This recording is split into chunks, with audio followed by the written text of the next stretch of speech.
G'day there guys, it's your Aussie Hubby Markee, back at it again with another r/EntitledPeople podcast. Now with that said, I want you to sit back, relax, chuck a prawn on the barbie, and get ready for some bloody entitled people. Our first post today is by user FredZRed, titled, "But disabled people can't use power tools." I'm a 29-year-old disabled female, incomplete quadriplegic, with the full use of one hand and arm, and 70% use of my right hand and arm, and I'm in a wheelchair. I'm not a stereotypical female. I wear bright girly colours, I paint, draw, but more important to this story, I know my way around a hardware store. My father was a builder and mum is an artist, so my interests are a bit of both, and I know how to use power tools. This happened late last year before COVID-19. I was bored one weekend, so I decided to go to my local hardware store to pick up a few things to make a bookshelf. I own a multi-tool, which is a power tool which has attachments like a woodcutter and a sander, but I wanted to get a few extra products for my multi-tool, and I was contemplating buying an orbital sander. This is when Karen showed up. At first, she wasn't acting like a Karen, but her attitude changed quickly. Karen's like, "Excuse me, young lady, can I help you find something?" "No thanks, I know what I'm looking for." "But these are power tools? They're a bit too dangerous for you. Can I help you find the craft section?" "I've already been there," pointing to the paints and glue on my lap. "I need some tools and an orbital sander." "But those are dangerous? You shouldn't play with things like that." "Thanks for your concern, but I know how to use power tools. I've done it heaps of times already." "Okay, fine." And she stomps away. I go back to picking out the tools I need and am about to pick up the orbital sander when Karen returns with the manager. "Hey OP." She knows me because I shop there often. "This lady says you're handling dangerous equipment." "No, I'm making a bookshelf. I just needed to pick some things up for my multi-tool and a sander." "No worries, have a good day." And she goes back to walk away. "No, wait, you can't let her buy that. She's disabled and can't use things like that. She shouldn't even be in here. I want to speak to your manager." "Ma'am, I am the manager. She can buy whatever she likes. She's an adult." I smiled at Karen and proceeded to pick up the sander. Karen just glared at me and stomped off, muttering something insulting about disabled people. The lesson here is, don't assume a disabled person can't do something. If you've got the passion and determination, you can do anything you put your mind to. The bookshelf turned out great. It's a tree bookshelf and now holds many of my books. It hasn't fallen apart, so I can safely say that I know what I'm doing. Our next post is by Dwiggle, titled, "What do you mean you can't force surgeons to give me fake boobs?" So this was a while ago when I was working at a Medicare related call center. By the end of the first week, you get used to the fact that you're going to get basically three kinds of people. 1. Exceedingly rare people who just genuinely have questions about health insurance coverage. 2. Aggressive people made their own bad choices / complacency got them in a bad spot financially. 3. Straight up crazies. If I had to give it a percentage, I'd say about 5% of your calls are group 1, 30% is group 2, and the rest? Yeah, straight up crazies. Although there are lots of overlap between groups 2 and 3. So to this story. This sweet-sounding old woman from sunny SoCal calls in and has only one question. Where can she get breast prostheses? Simple enough question. It takes all of 2 minutes to get her address and pull up every medical supply vendor in a 50-mile radius. As I'm listing them off, she gets audibly impatient with me. Lots of heavy sighs, grumbles, etc. I ask if there's a problem, and she instantly gets snarky. "Well, I just don't think that you know what you're doing." I raise an eyebrow, but ask some questions to make sure we're on the same page. See, there's a variety of breast prosthetics, like an actual latex boob to fill in space in a bra, to modified bras, and a bunch of other options. After running through all of the options I can think of, she starts with the sighs and grumbles. "Well, ma'am, if none of those options fit your need, maybe you can tell me exactly what you're looking for." "I didn't think it was a hard question, Dwiggle. Why are you struggling with this, you simpleton?"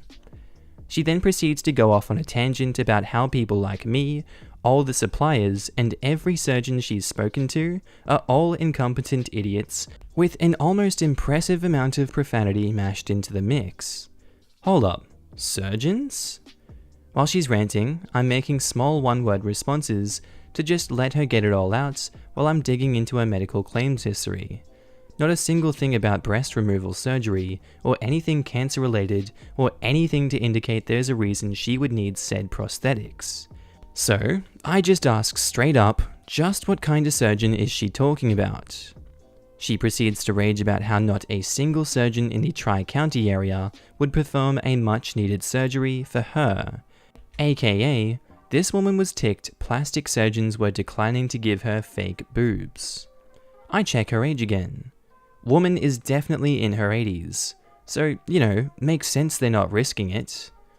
Long story short, this profane senior citizen called us to see why she could get implants, but also to demand that as Medicare, we not only pay for fake boobs, but force some sap into stuffing them in her as well. When I tried to explain that Medicare can't force a doctor to do anything, she just got more and more ticked. Eventually, I just called over my then supervisor and handed him the phone. After a couple minutes of getting the story from her, because I don't think he fully believed me, he just apologized for the inconvenience and hung up because she refused to calm down and stop swearing at him. In hindsight, I should have done the same, but I had to share this experience with someone because it was so surreal at the time. TLDR, 87-year-old woman calls Medicare and demands we find a surgeon to give her fake boobs for purely cosmetic reasons while also paying 100% of the cost because we're Medicare. Strange, strange day. Our next post is by Ugandan Big Chungus, titled, Has anyone ever visited the DoorDash subreddit? Apparently, a $4 tip on a $21 order is not enough for them on a 2-kilometer drive for an establishment downtown. The app wasn't working. I asked for advice. My tip was shown in the screenshot. They proceeded to jump at me, saying this tip was too small. One even said because of coronavirus, my tip should be $5 more. A $9 tip on a $21 order. Do these people not realize that we're all in a pandemic? Many of us without jobs, and supporting local restaurants is already hard to do. Sorry, but 20% tip is more than generous, considering the restaurant was downtown and I lived 2 kilometers from it. Our next post is by Lani515, titled, Karen Gets Police Escort Out of Clinic. Years ago, I worked at a pain clinic. Different than my other post, and we had to call the police maybe once every 2 months for enraged patients. Back then, laws regarding opioid prescriptions were much more lax than they are now. We had a chain of clinics owned by one doctor. Each clinic had their regular doctors, but patients were seen by the NPs and PAs, as the doctors were usually busy doing procedures, and they were called in by the NPs and PAs for consult on treatment. Doctor owner of the chain cycled through each clinic 1 day a week. This particular day, Dr. Owner was at our clinic and, as usual, slammed his schedule full of procedures, which made our world chaotic. When an NP gets a patient that appears to have been abusing their opioids, they can make the decision to decrease their dosage, and if they get irate, the NP comes out to ask for backup, which would require 1 or 2 of us to stand outside the patient room, safety in case of an attack. Some patients had threatened us before to come back with a gun and demand their meds. Karen comes in, and the NP is explaining she's decreasing Karen's medication to wean her off due to abuse. She begins screaming that she wants to see Dr. Owner. NP asks for backup, and I stand outside her door for safety. Inside, I hear Karen screaming, "Where's Dr. Owner? He'll give me my meds?" The NP explains that he's in a procedure, but he'll come in when he's done, but that he'll probably agree with NP's decision. No, you get him in here now. I don't care where he is. He can stop and come in here now. You will give me my meds.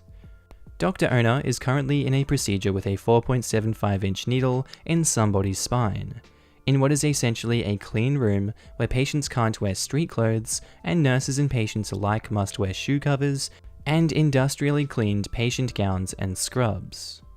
Karen suddenly slams open the door to her room, screaming through the clinic, "Where's Dr. Owner? I want my meds." Me, as I'm trying to stop her from rampaging through the halls, says, "Ma'am, he's in a procedure in a clean room. You can't go in there." "I don't care where he is. Get him here now. He'll give me my meds." She finds the back door to the procedure section of the clinic, which has a coded door handle so only employees can open it.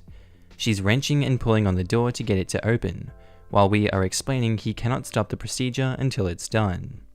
Finally, she stops, defeated, and marches back to her room to wait for the doctor alone. At this point, the NP has requested the police be called. Fun note, this was near the end of my shift, and my then boyfriend had my car to take it to the shop for me and was picking me up after work. Protocol is, when waiting for emergency services, one person is posted at each entrance of the building because we never know where they will pull in from. I'm posted at the back near the employee parking. I stand by the open door where I see my boyfriend parked in my car outside. I wave and hold up my finger to say, "It'll just be a moment," and the police roll up and my boyfriend gives me a very concerned look. I wave again, holding my finger up again, and escort police inside through the back entrance, so waiting patients don't see police strolling through the lobby. They detain this screaming angry Karen and escort her off the property. She was promptly discharged from our clinic for misconduct and narcotic abuse. Our next post is by Laughing at Life, titled, "Entitled Neighbor Took My Mother to Court to Get Primary Custody of My Mother's Dog." When my mother and her dog moved next door to Entitled Neighbor, they fell in love with my mother's dog, Max. For about 2 years, Entitled Neighbor would come get Max for visits. Entitled Neighbor would watch Max if my mother went out of town, or just so they could play with him. Entitled Neighbor moved across town and would still call to ask for Max visits. My mother started letting the dog go less and less, but would say yes now and again because of Entitled Neighbor's pleading. Just before one of the arranged visits, Max got into a fight with another dog. Max seemed to be okay. When Entitled Neighbor came, my mother said she was worried about letting him go because of the dog fight. Entitled Neighbor promises that she would look after Max and make sure he was okay. The next day, Entitled Neighbor called my mother and told her that she took Max to the vet because he had a wound on his neck. Entitled Neighbor also told my mother that she was keeping Max because my mother neglected the dog, and my mother was devastated. My mother called the police.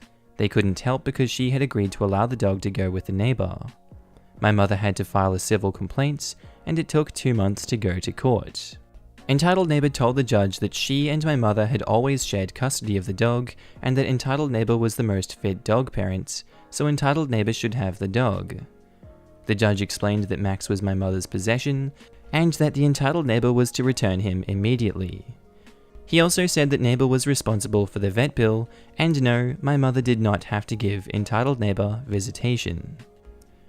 And our next post is by user Respectable Librarian, titled, "Entitled Passenger Decides I Don't Need Any Legroom." Back in the dim and distant past before lockdown and social distancing had been heard of, I used to travel a lot as part of my work. Lots of driving, but also plenty of short flights too. Our cast today will be Entitled Traveller / Twantwaffle, Flight Attendant, and me, your gorgeous and witty narrator who packs light for a girl. As a regular flyer, I got into certain habits. I never rushed to get into any flight. My seat was booked and paid for as long as I was checked in and by the gate for boarding time. I was quite happy to sit and read whilst everyone else queued and stood and waited to get on board. Part of the reason I was so chill about it was that I travelled light. My suitcase was half the size of most carry-on cabin cases. It always fit under the seat in front of me, so I never worried about overhead locker space or getting my luggage taken off me and put in the hold. This was also before airlines allocated all seats, so it was a free-for-all trying to get a preferred seat and sit together. I was travelling alone, so not bothered about where I sat on a short, an hour or so flight. I knew I'd get a seat, so meh, it's all good. So I'm at the gate. The queue formed 20 minutes before, and the cabin crew are opening the gate. The melee begins. Everyone trying to get that prized overhead locker space for their luggage and to claim a good seat. except for me and 1 or 2 other frequent flyers like me. Once the queue was gone, up I went, showed my boarding pass and passport, and set off to board the plane. As I went to climb the steps, flight attendant stepped forward and began the spiel to put my case in the hold. I just smiled and held it up, and she grinned back because it was clear it would go under the seat. Onto the plane I got. The flight was full, so it took a minute to find my last empty seat. I smiled at the couple sat in the row. Her in the window and entitled traveller in the middle, and bent to put my case away. But there was already a case there. Yup, in the legroom under the seat in front of my seat was a suitcase. "Hi, is that yours?" "Yes, it won't go into the overhead locker. You're going to have to move it, that's my legroom," said little old me. "I'm too tall so it won't go. It'll just have to go there. But they'll put yours in the hold if you can get it anywhere." "No, that's my legroom, and the only luggage going in there will be mine. Take your case out now." Apparently this was far too much for entitled traveller. First he tried to suggest that because I'm not very tall, it's fine, and I don't realize I'm holding the flight up standing in the aisle instead of sitting down. At this point, flight attendant is coming over to ask me why I'm not sitting. First she tells me that she'll take my bag into the hold, then does a double take as she realizes I'm the one with a tiny case. The next few minutes are taken up with entitled traveller trying to protest that he can't put his case under his seat because he's too tall. Flight attendant isn't having any of it. Then he tries to get it under the seat in front of him, but it is too big to fit. Then he's adamant that if he moves other people's luggage in the overhead lockers, he'll get it up there. But no chance, not a bit of space. Finally, entitled traveller sits and sulks as flight attendant takes his case and puts it in the hold, and then spends the rest of the flight pouting and sighing like a sulky small child. Fortunately, as a frequent flyer, I had my headphones and music and a good book. And once the flight landed, off I went, nice and quickly with my small case from right in front of me and no hold-ups waiting to claim luggage. Our next post is by user Cookie Dough Junkie, titled, "My sister thinks $55 covers 2 months of babysitting." Too long, but you'll read anyway, right? Right? Please? This makes me hurt a little bit, because up to this point, my sister was the only one I could mildly get along with within my family. But I guess she is my mother's daughter, so the entitlement shouldn't have been a surprise. My sister and brother-in-law are both essential, cop and doctor, so they've needed someone to watch their kids now that school is cancelled and a lot of daycare services aren't around. And even then, the youngest one had been kicked out of 2 of them, and finding a new one is difficult due to that. So I've been watching these kids 4 to 6 times a week, depending on their schedule, anywhere between 7 to 12 hours a day. I was told to wait until they got paid, then to wait for the stimulus check to come in, and they would pay me for it.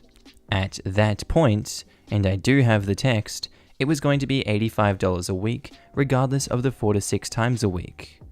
Well, they got the stimulus check in, my sister gave me $55 and tells me that this was it for the babysitting.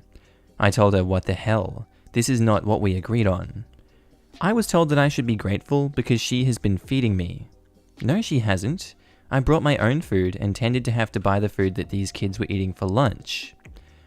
I was told it was just like hanging out having fun, playing video games with my nephews.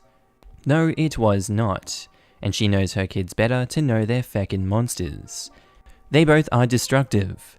It's a hassle, since I have to chase one of them around all the time to prevent them from climbing shelves or from getting out the front door, because these kids were never taught to mind, and when I refused to bring my gaming laptop for the older one to play anymore, I told him specifically if he wanted to play on it, he'd only touch the wireless mouse and keyboard and play it at the desk, but not to touch the laptop. So what does he do after he gets bored with one game he begged me to let him play? Pick up the laptop and run with it and dropped it. I screamed at him, not my best moment, and he had the attitude of a teenage valley girl of, whatever, accidents happen, that's why they're accidents. If it breaks you can just buy a new one, of which I told him he would be the one to replace the $1,600 computer, but since that day, he's been a whining bag of crap about me not bringing it over for him to play with.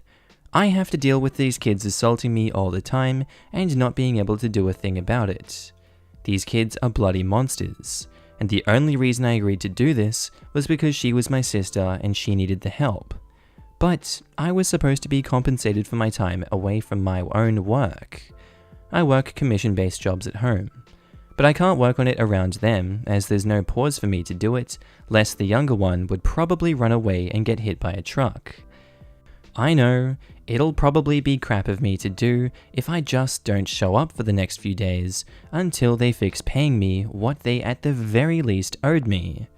But on the other hand, I just really don't want to be around those kids.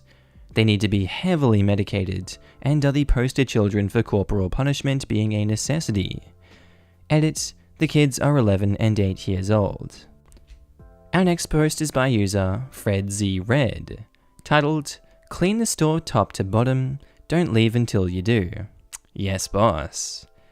This happened when I worked in retail around 2005. I was 16. I was working a very small grocery store, and although it was a small store, we were always busy as it was near a popular beach and along a highway rest area. The night before, I had worked from 12 AM until 6 AM packing shelves. There was a huge delivery coming in that had to be stocked for the next day. I was offered double time pay for the shift, so I jumped at the chance to work it. At 12 PM that afternoon, 6 hours after finishing the packing shift and barely getting 5 hours of sleep, I got a call from the assistant manager Fran, who wanted me to come in to work a shift. I explained that I'd just finished a shift and had only had a few hours sleep, but she says, "But the other girl has called in sick and you're the closest person." I lived in the motel next door. My family were managing the motel at this point. I, too naive to know that I didn't legally have to come in and should have been paid overtime for working back-to-back shifts, say, "Fine, but I'm working on 5 hours sleep, so don't expect me to do much." I got dressed and walked in like a zombie to the store. When I arrived, we were extremely quiet, with the occasional customer every 10 minutes or so. I was surprised she called me in at all, considering that even on a busy day, one person can run the store on their own. Fran at around 2 PM says, "I'm going on my break. Will you clean the store while I'm gone?" I, picking up a duster, knelt down on my knees and proceeded to dust underneath the shelves. It had been thoroughly cleaned during the 6-hour packing shift I'd done a few hours ago, so it didn't need to be mopped. She says, "No, not like that. You need to get under the shelf to clean it." "Why can't you do it?" "I'm exhausted and I'm doing my best not to fall asleep on the spot." I had informed her that I'd done the midnight packing shift. "You have to do it. I have a bad back." Fran then proceeded to grab the duster and lean down, which is against occupational health and safety bending guidelines, and dusted underneath the shelf to demonstrate, making it look easy for someone who claimed to have a bad back. "I'm going on my 15-minute break, and by the time I come back, I want this floors to be spotless." Absolutely spotless. Gotcha. It was 2:02 PM at this point, and I knew that any minute now there would be a tour bus arriving. It arrives at around 2 PM every day. Cue the malicious compliance. I started cleaning under every shelf and every display like my life depended on it, and a few minutes after Francine had left, costumers began to trickle in. But I was under strict instructions to only clean under the shelves. Customers began to queue at the register. This was before there was self-serve registers. Customer, after noticing I was there but not servicing them, "Hello? Are you working? Can I get some service, please?" "Oh, I'm so sorry, sir," bringing out my innocent puppy dog eyes and red tear-dusted eyes from lack of sleep. "I was told I had to clean the floors, and I wasn't allowed to do anything else. I really don't want to lose my job." The customer stormed out of the store, and a few minutes later came back with Fran in tow. She had been outside smoking. Customer addressing Fran. "This poor young lady is in tears because you threatened her job. Fran, you have to stop this. Frank, the manager is in charge of Fran, will be hearing about this." I, feeling brave and empowered by this, say, "I told you I'm working on 5 hours of sleep after working all night with Frank packing shelves. I'm going to go home to sleep. I believe you have some customers that need serving." I was so tired and angry that I didn't care if I was fired, so I went home and slept for most of the afternoon. It turned out that customer was one of Frank's close friends and was the driver of the tour bus that arrived every day. I turned up to work my regular shift the next day and explained to Frank everything that had happened and how Fran had treated me. He told me to go back to work and he would take care of it. Fran got a harsh talking to about her behavior and conduct in the workplace and was let go. This was her final warning, as she had been doing this for months to other staff members. Assistant managers don't have as much power as they think they do. Oh, and her bad back? She didn't have any back issues. She just used this excuse to not have to do anything at work. I never saw Fran in work uniform after that, but she did come in from time to time to buy groceries. We were the only grocery store in the area apart from the takeaway shop. I would always give her the same "Hi, welcome to store location, how are you today?" with the biggest poo-eating grin on my face. Boy, was that sweet. Rightio guys, this has been Markee. Hope you enjoyed this r/EntitledPeople episode today. Be sure to tell me what you thought about it down in the comments. What have you been up to this quarantine? How are you feeling? How are you dreaming? Hope you're sleeping well. This has been Markee. I'll see you in the next episode. Bye.